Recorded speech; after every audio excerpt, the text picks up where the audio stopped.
Bonjour à tous les amis. Alors aujourd'hui j'ai fait une vidéo un petit peu spéciale puisqu'il s'agit du premier cours d'informatique que je propose aux débutants et petit à petit je vais augmenter un petit peu le niveau, ce qui fait que ça intéressera sûrement les plus passionnés d'entre vous. Pour ce premier cours, on va s'intéresser à ce qu'est un PC, de quoi est fait un PC, de quoi il est composé et puis à quoi ça sert. Donc on va voir tout ça en détail. Petit tour rapide de présentation d'une tour PC. Là nous avons enlevé les deux plaques qu'il y a sur chaque côté, sachant que celle qu'on enlève en général se trouve du côté opposé des connectiques. Dans un ordinateur de type tour, nous avons quelques éléments de base que nous retrouvons dans toutes les tours. C'est une alimentation, la carte mère c'est tout ça, c'est tout ce circuit imprimé, le processeur avec son ventilateur qu'on appelle aussi c'est ce qu'il y a dessous qu'on appelle ventirad, c'est le radiateur de ventilation, ventirad. Là nous avons les emplacements de RAM avec les RAM qui sont apposés dessus. Alors j'en ai enlevé deux pour montrer un exemple. Alors en général sur les cartes mères, le plus souvent il y a un chipset vidéo intégré. Là il n'y en a pas. On voit parce qu'il n'y a aucune sortie vidéo. Donc dans ces cas-là, ou dans les cas où on fait du traitement vidéo assez gourmand, par exemple si on fait du graphisme ou si on fait du jeu vidéo, on utilise une carte graphique additionnelle que l'on va trouver dans le commerce. Alors il faut savoir que pour avoir une carte graphique correcte, neuve, il faut compter entre 250 et 1000 € pour les plus gourmands. Donc voici un exemple type de carte graphique avec 4 ports HDMI et des connectiques dont j'ai oublié le nom. Alors comment ça s'appelle ces connectiques? Alors il y a le VGA, c'est le bleu. Ça doit être...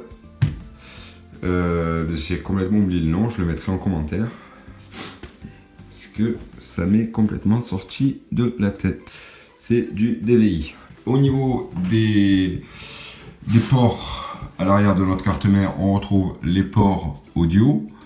Donc ici, c'est les canaux avant classiques, gauche-droite. Ça, c'est un port micro. Ensuite, nous avons le subwoofer qui est je sais plus où, les panneaux arrière, et puis de latéral. Ensuite, nous avons le port Ethernet. Et je dis bien Ethernet et non pas Internet, puisque beaucoup de gens font l'erreur. Mais il y a une grosse différence. Ethernet, c'est un format de prise. Internet, c'est le réseau global. Ensuite, nous avons des prises USB classiques, de l'USB 2, encore l'USB, de l'USB 3. Là, nous avons un port, une sortie optique. On voit, si on appuie, là, c'est un clapet qui permet de protéger la sortie optique. Donc, on branche un câble optique. Et ça, c'est pour l'audio, en fait, pour l'audio numérique. Et là, nous avons des ports PS2, on appelle ça PS2, hein, c'est le format, pour clavier et souris. Mais on peut très bien brancher un clavier souris USB, c'est bien plus performant. On revient sur notre carte mère. Donc là, nous avons les ports additionnels, donc du PCI Express. Là, l'emplacement de la carte graphique. On a les ports SATA. Les ports SATA, donc on appelle ça Serial ATA. Donc SATA, c'est les câbles de données numériques, donc qui viennent se brancher sur les lecteurs optiques ou sur les disques durs et SSD. L'alimentation, donc sur ce type d'alimentation, on a plusieurs branchements possibles.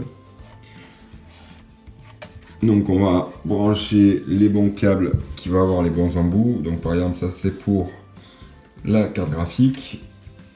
On a d'autres embouts pour les disques durs ou lecteur optique d'ancienne génération. Et les alimentations nouvelle génération, ben, je vais vous montrer sur celle-là. C'est tout simplement ça. Ça, c'est une alimentation SATA. Une alimentation de dernière génération.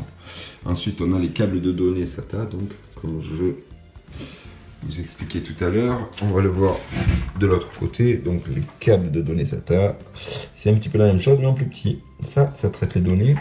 Et ça, donc, l'alimentation. Voilà. Alors, pour faire le nettoyage de l'ordinateur, il faut avoir 3 choses. Là, c'est tout simple. Hein. Un pinceau, un tournevis et une bombe d'air sec qu'on trouve dans les magasins de bureautique en général. Donc, donnez un petit coup d'air partout. Et puis sur les cartes, etc., vous donnez un petit coup de pinceau comme ça pour enlever le gros de la poussière. Vous sortez les disques durs si vous avez la possibilité, etc. Vous mettez un petit coup d'air sec dessus, alors surtout sur la face avant aussi.